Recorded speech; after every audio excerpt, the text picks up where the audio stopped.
Hi friends, Shri Shirdi Sai ఆత్మజ్ఞాన తత్వం part 25 new year spiritual master Sai Ratna, Sai Bandhu, Bheemaneni Vamsi Kiran గారు షిరిడి సాయి ఏకాదశి సూత్రాలపై అనేక పరిశోధనలు చేసి అందులోని యుగ రహస్యాలను, బాబా చెప్పిన సత్య మార్గాన్ని, ఆత్మజ్ఞాన తత్వాన్ని సామాన్యులకు సైతం అర్థమయ్యే రీతిలో శ్రీ షిరిడి సాయి ఆత్మజ్ఞాన తత్వం అనే అద్భుతమైన గ్రంథరాజం ద్వారా మనకి అందించడం జరిగింది.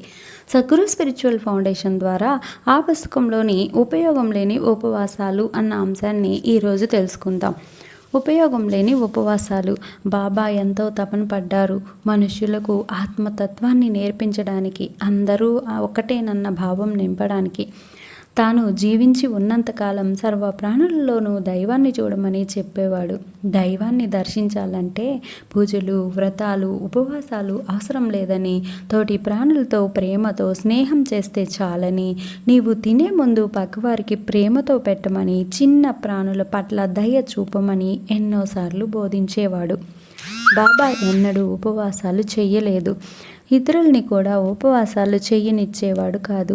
భక్తి మూర్ఖత విపరీతంగా ఉన్న ఆ రోజుల్లో ఉపవాసాలు ఉంటే దేవుడిని దర్శించవచ్చని, పుణ్యం వస్తుందని చెప్పేవారిని బాబా ఖండించేవారు.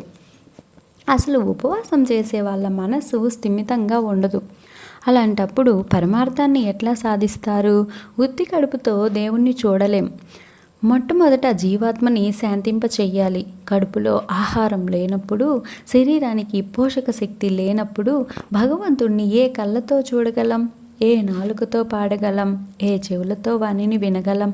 మన అవయవాలన్నీ వాటి శక్తి అవి సంపాదించుకొని అవి మంచి స్థితిలో ఉన్నప్పుడే మనము భక్తి, ధ్యానము మొదలగు సాధనాలు అవలంబించి పరమాత్మను చేరుకోగలం. కాబట్టి ఉపవాసాలు కానీ, మితిమీరిన ఆహారం కానీ శరీరానికి, మనస్సుకి మంచిది కాదు అనేవారు బాబా. ఒకసారి గోకుల్ భార్య సాయి పాదాల వద్ద 3 రోజులు ఉపవాస దీక్ష ఉండాలని నిశ్చయించుకొని షిరిడి వచ్చింది. బాబా ఆమెతో ఉపవాసం చేయవలసిన అవసరం ఏమున్నది? దాదాపట్టు ఇంటికి పోయి బొబ్బట్లు చేసి అతనికి, పిల్లలకి పెట్టి నీవు కూడా తిను. ఎందుకంటే భట్టు భార్య అనారోగ్యంతో ఉంది, పిల్లలు ఆకలితో ఉన్నారు అన్నాడు.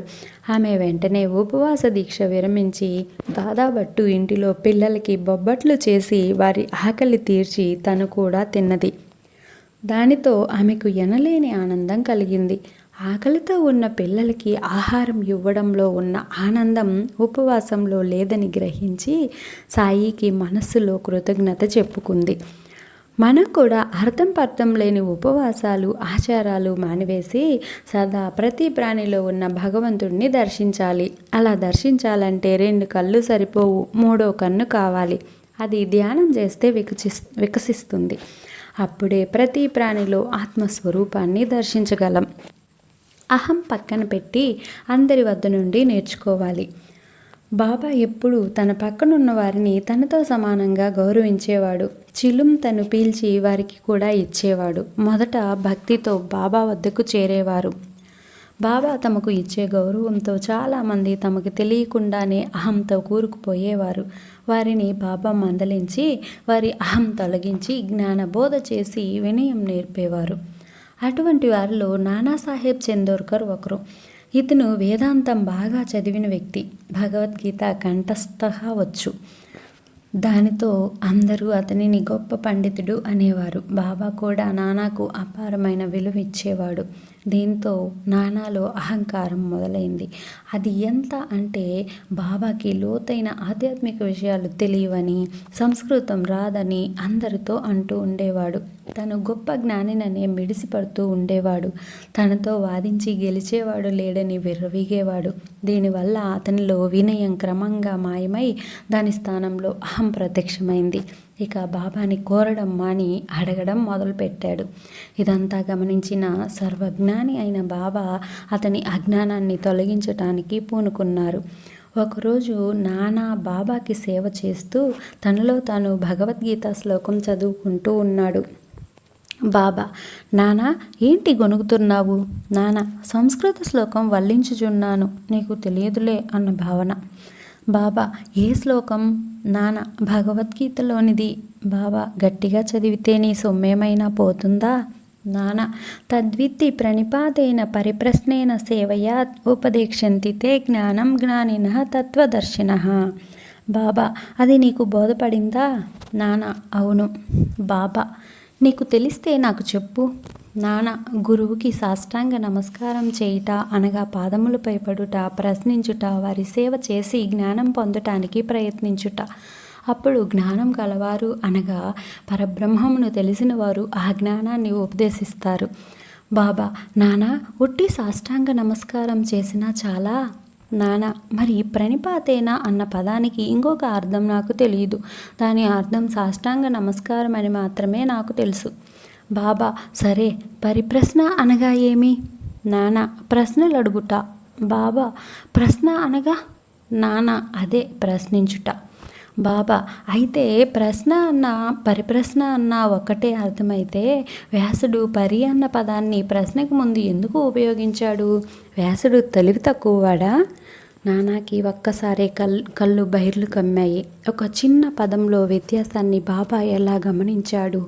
ఇతన్నేనా ఏమీ తెలియనివాడన్నాను అనుకుంటూ సిగ్గుతో మౌనం వహించాడు. బాబా సరే నాన్న అది వదిలేయి. సేవ అనగానేమి? నాన్న ప్రతిరోజు మేము నీకు చేసేదే బాబా. బాబా అది చేస్తే సరిపోతుందా? నాన్న సేవ అన్న పదానికి ఇంకేం అర్థం తోచలేదు బాబా. నాన్న గొంతులో వేగం తగ్గిపోయింది. బాబా సరే దీన్ని కూడా వదిలేద్దాం. కృష్ణుడు అర్జునుడిని జ్ఞానులకు తత్వదర్శులకు సేవ చెయ్యమని, సాష్టాంగ నమస్కారాలు ఆచరించమని, ప్రశ్నించమని, తద్వారా వారి వద్ద జ్ఞానాన్ని నేర్చుకోమని చెప్పనేలా? కృష్ణుడు స్వయంగా జ్ఞానమూర్తి కదా. అలాంటప్పుడు అర్జునుడిని ఇతర జ్ఞానుల వద్దకు ఎందుకు వెళ్ళమని చెప్పాడు? నాన్న అవును కృష్ణుడు సత్యాన్ని దర్శించినవాడు. స్వయంగా తానుండగా అర్జునుడిని ఇతర జ్ఞానులను ఎందుకు సేవించుకోమన్నాడో నాకు తోచలేదు. బాబా నీకది బోధపడలేదా? నాన్నకి ఏమీ అర్థం కాలేదు. బాబా ముందు ఓడిపోయాడు. తనకి అంతా తెలుసు అన్న అహం కరిగిపోయింది. మొదటిసారిగా అతనికి అర్థమైంది తను చదివిన వేదాలు, ఉపనిషత్తులు, గీతా శ్లోకాల పాండిత్యం బాబా ఆత్మశక్తి ముందు నిలబడలేదని. తను పేరుకే పండితుణ్ణి అని పూర్తిగా అర్థమయ్యింది. దిక్కుతోచక బాబా వైపు చూస్తూ కూర్చున్నాడు. చిరునవ్వుతో బాబా నాన్న కళ్ళలోకే చూస్తున్నాడు. ఏమీ చదువుకొని బాబా ఇంత పాండిత్యాన్ని ఎలా ప్రదర్శిస్తున్నాడో అర్థం కాక నానాలో అహమంతా కరిగిపోయి బాబా కాళ్ళపై పడి కన్నీటితో పాదాలు కడిగాడు. తన అజ్ఞానాన్ని మన్నించి జ్ఞానాన్ని బోధించమని వేడుకున్నాడు. అప్పుడు బాబా చిరునవ్వుతో నానా ద్వారా ఆత్మజ్ఞాన వీచికలు మానవాళికి అందించారు. అవి బాబా మాటల్లో రేపటి భాగంలో బాబా ఆత్మజ్ఞాన తత్వం అన్న అంశం ద్వారా తెలుసుకుందాం. ఇంతటి అద్భుతమైన సాయి ఆత్మజ్ఞాన తత్వాన్ని బాబా ద్వారా గ్రహించి మనకి అందించిన వంశీ గారికి శతకోటి కృతజ్ఞత అభివందనాలు. Thank you.